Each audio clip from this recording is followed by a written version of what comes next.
if not for the 60s, nigga, it's a good possibility that none of you niggas hoods are in the position that y'all in today. And if you don't believe that, nigga, go ask your G niggas. For the dime moves and the locs, for the 6-4s on spokes, for the OGs that did a dime, came back around on parole, for the homegirls with the scrap game, little homies that gang bang, from Pelican Bay to YA, rearrange your mind frame. Give me that story about you getting shot. So here's the thing with regard to I got shot. When I got shot was, and like I said, we don't get into shit. Me and the homie did discuss that. In fact, you heard me and him talk about it.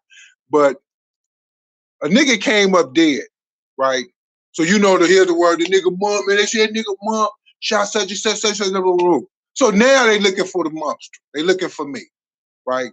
So Big Rick wanted me to go with him to talk about this shit with this niggas. That's how Big Rick is. Big Rick is the nigga, we mounting up, nigga, we going to confront shit, nigga. This is how we roll. Big Rick mounts everybody up. He ain't mounting on one nigga.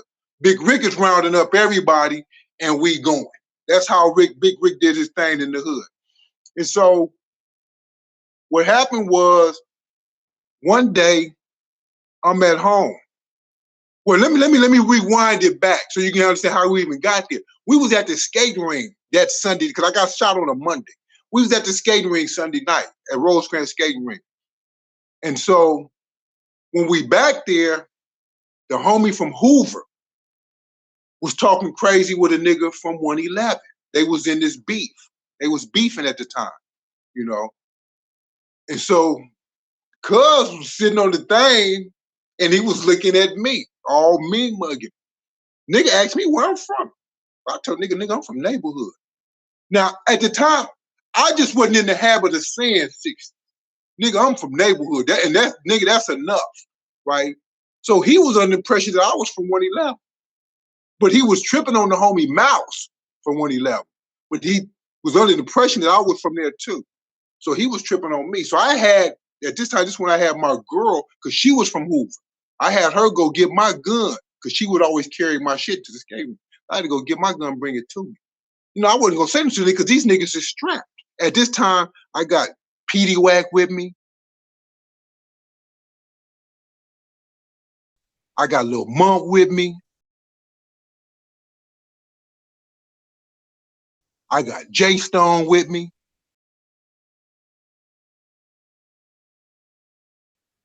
I think I had brought Keto Rock up there. I had brought all the little young niggas. These niggas is with me.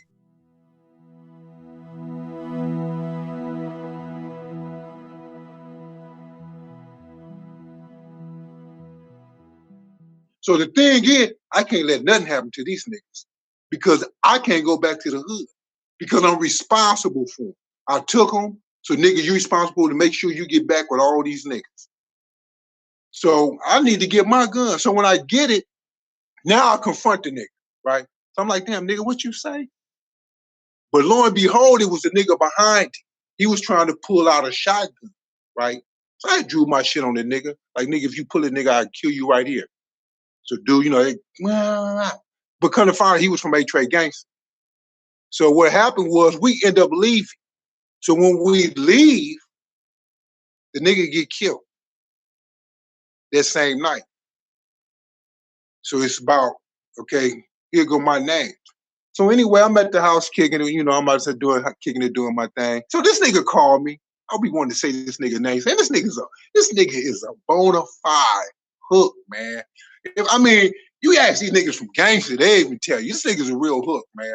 I just want to say the nigga name so bad. Because it ain't like it's a secret with the nigga. But this nigga, like I said, this nigga called me on the phone, you know, we talking. And I remember asking the nigga, hey, you know, homie, where you at? But I'm not even talking to like where I'm fearing it's a trip because ain't no nigga tripping on me. I'm like, damn, cuz, where you at? So he tell me he's in Long Beach.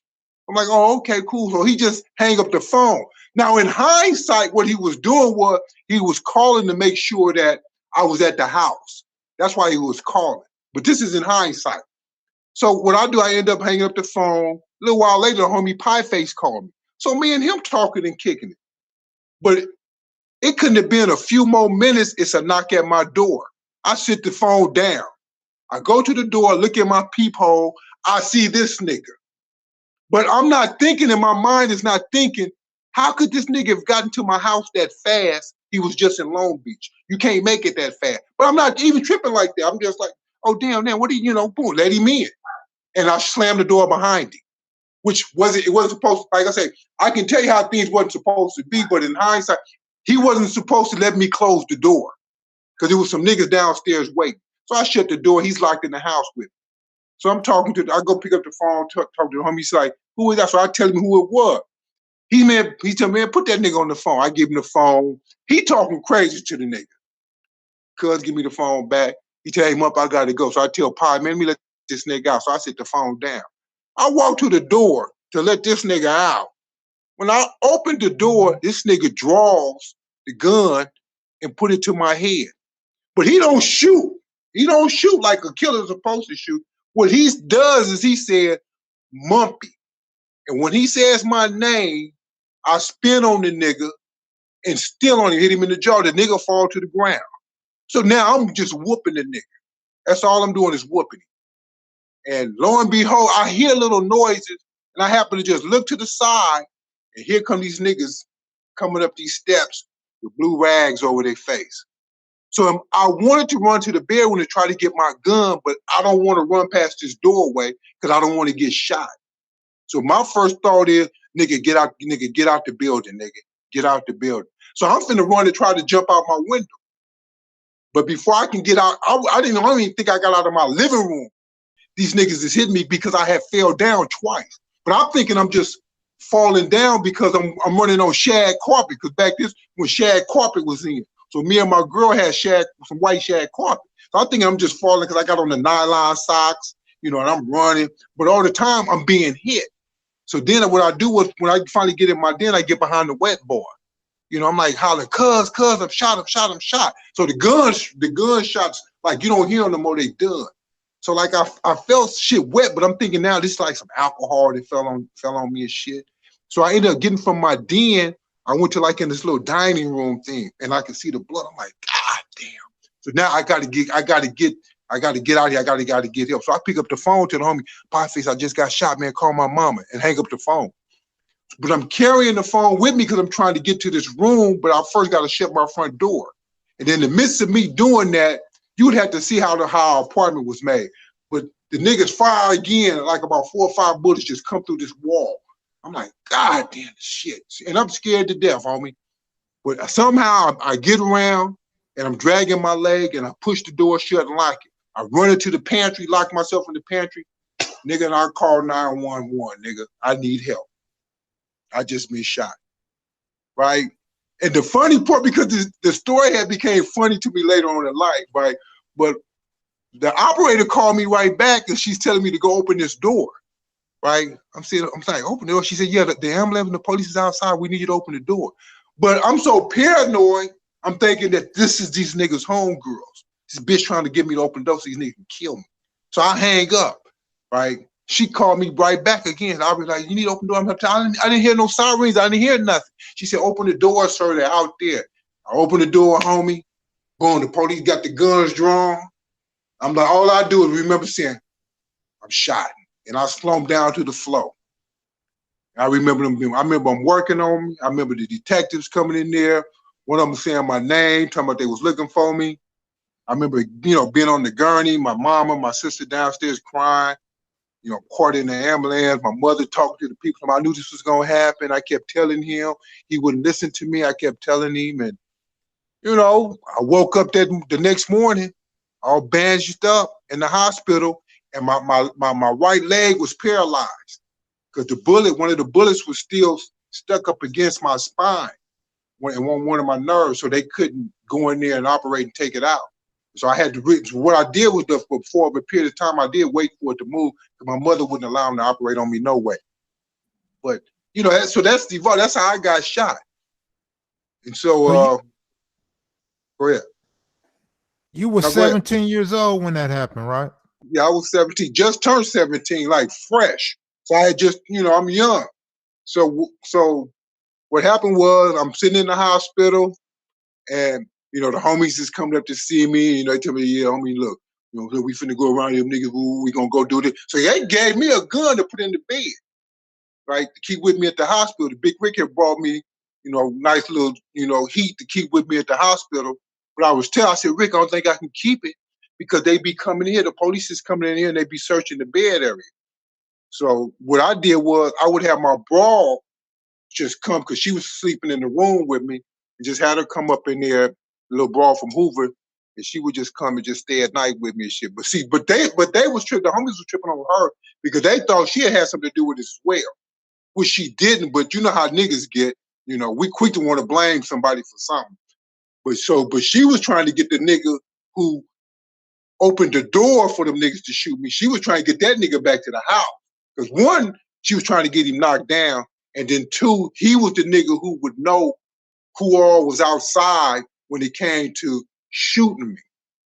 But what happened later on when I was in the pen, I had ran into a few of the niggas that I was told played a part in that, right? I had confronted them, asked, but they denied it. And so because they denied it, who am I to even trip on it? My position is this, because I'm not tripping no more. I just want to know, nigga, if you was the nigga that shot me. Because I understand, I recognize it for what it was. Like, nigga, you doing what you're supposed to do. You know, that's the reality, nigga. We at war. Nigga, I'm a sworn enemy. So you're supposed to pop on me. I just want to know if it was you. That way, if you tell me that, I'm taking the position, nigga, because I'm on some other shit now. Up in this pen, you know, nigga, I'm worried about the Mexicans. You niggas the last thing I'm worried about. So my thing is, listen, nigga, I'm accepted for what it is, nigga, and I done moved on.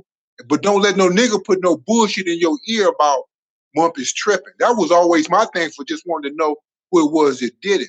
But like I said, but since a nigga position where, no, homie Mump, I didn't do that, you know, I wouldn't do nothing like that. Okay, well, fuck it. So to this day, I could even tell you who shot me. You know why? Because nobody's ever admitted to. So I couldn't tell you that, like, well, yeah, this the nigga that did that, or he don't get the credit with me. He may get the credit with the niggas outside who may know, but you know how that go. For over 30 years, I heard homie say that Mump and GC crimies. How did that happen? It goes, and I'm saying, so it goes back to the lifestyle because that was nothing abnormal. You see what I'm saying? It was just a lifestyle. We all was doing all type of shit. If it wasn't me, GC, and Pie Face, it could have been me, GC, and Fee. It could have been me and A-Ball. You know what I'm saying? It could have been me and Monster at the time. You know what I'm saying? It's just a matter, because remember, you rolling with niggas that you fuck with. It's not like you rolling with enemies. Like, you see what I'm saying?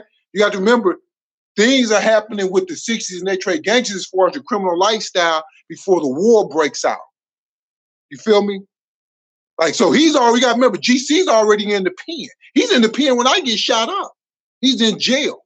He's in the pen. He already got his time. I'm on the streets. You see what I'm saying? So in other words, you would look at like, well, goddamn, well, yeah, we was crimies before it happened. You see what I'm saying? That was some old shit. And just, so that's how that, that was just a situation like that. It's not like, oh no, these niggas is running together. Cause I think once the shit happened with Big Rick Brother, all relationships as we knew them ceased. Now, you may not be tripping on niggas that you know from Eight Tray Gangsters, but your relationship has ceased because it wouldn't have been a healthy thing to be in the presence of one of them niggas and another nigga comes along gunning one of them down and he guns you down as well because he don't even know who you are. You see what I'm saying? It's equivalent to me being in it's equivalent to like me being on the dime right now. Or not even, me being on the dime. And just a young nigga might roll through there. And in his mind, then who is this nigga? This nigga ain't from over here. And he dome me or just bust on me. Well, you know what I'm saying? It's because you don't know. So that's how that is. It was equivalent to you ain't trying to be seen with no niggas that you at war with because you don't want to be sending no fucked up messages. So it's like, look, man, all relationships cease. You something like how much time was you sentenced to? When I got sentenced, I was gave 7 to life. I was supposed to come home like back in, I think it was like, I was supposed to do 9 years.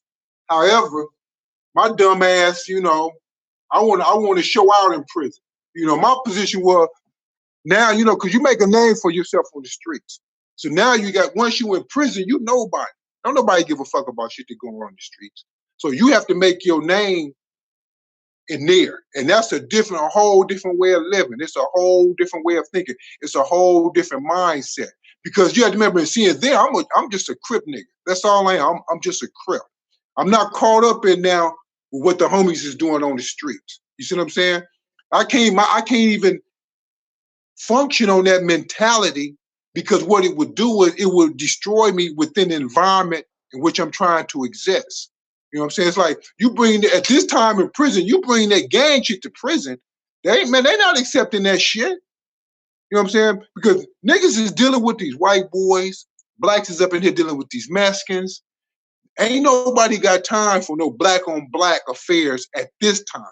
Now later on, that shit eventually started seeping in, but during that time, when you're in prison as somebody that's black, your whole focus, Mexicans and white boys. That's your enemy. You see what I'm saying? A nigga come to jail from Eight Tray Gang, nigga, you ain't my enemy, nigga. Nigga, I'm tripping on the Mexican. Cause I can't phantom it. A nigga from Hoover coming to the middle, 60 don't fuck with Hoover. Okay, well, nigga, I'm in here functioning with niggas from Hoover. We in here fucking motherfuckers off together, which is something that a lot of people really can't understand, but you're on the streets. And so you're not living that lifestyle. So you can't relate to the prison lifestyle because it's something totally different. You see what I'm saying? Where you beefing with a gang, and the pen niggas is beefing nigga with a race of motherfuckers. You see what I'm saying? So it's like, nigga, if you got a nigga from 60, a nigga from Hoover, a nigga from Eight Tray Gangster, the reality is you three niggas better try to find a way to coexist, nigga, if y'all want to get up out of this thing alive. That's just the reality of life, you know? So nigga, either you cripping or you not. You nigga, either you on board or you're not. That's just the reality of life, you know? So how much time did you end up doing? So I walked off 37 years, man, of my motherfucking life. I gave these motherfuckers 37 years of my life.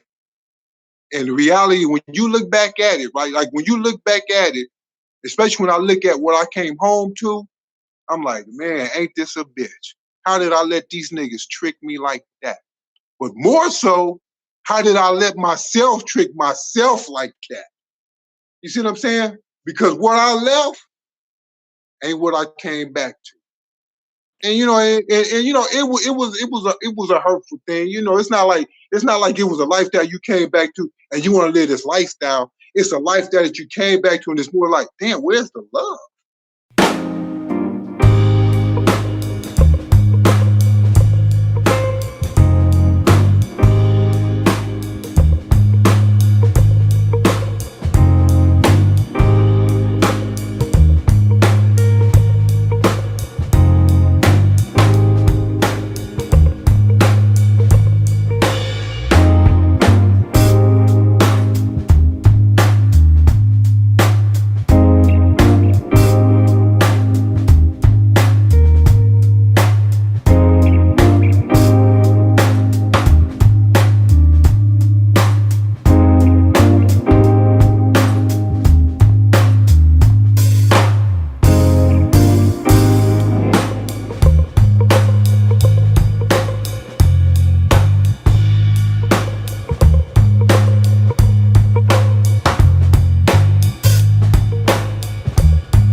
You know what I'm saying? Like, damn, niggas ain't loving on each other like that no more.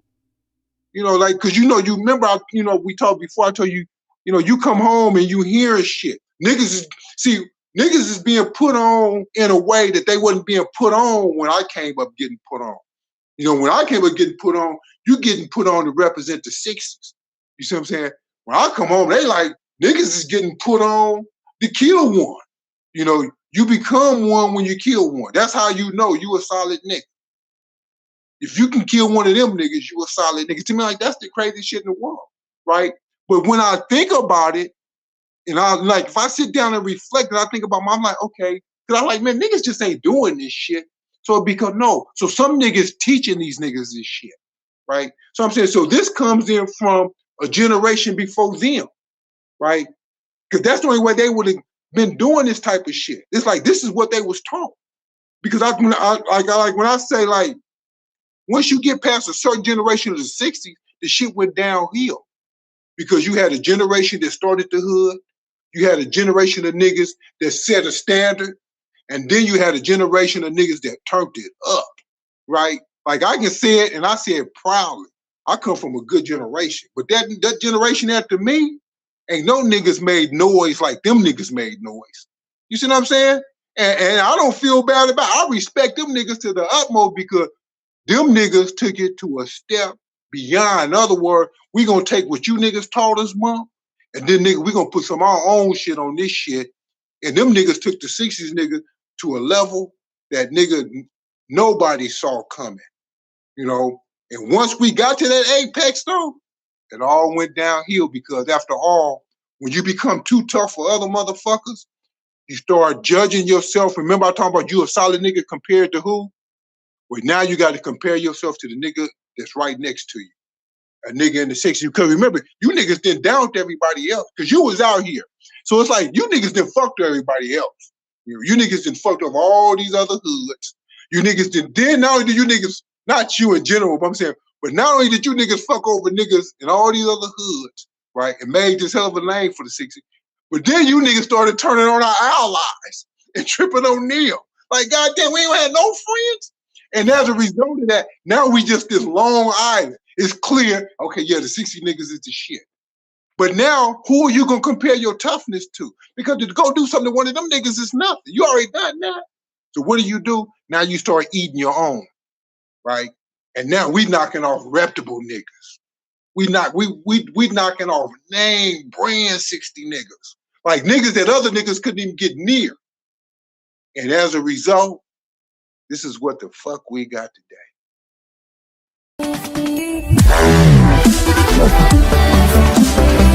Yeah.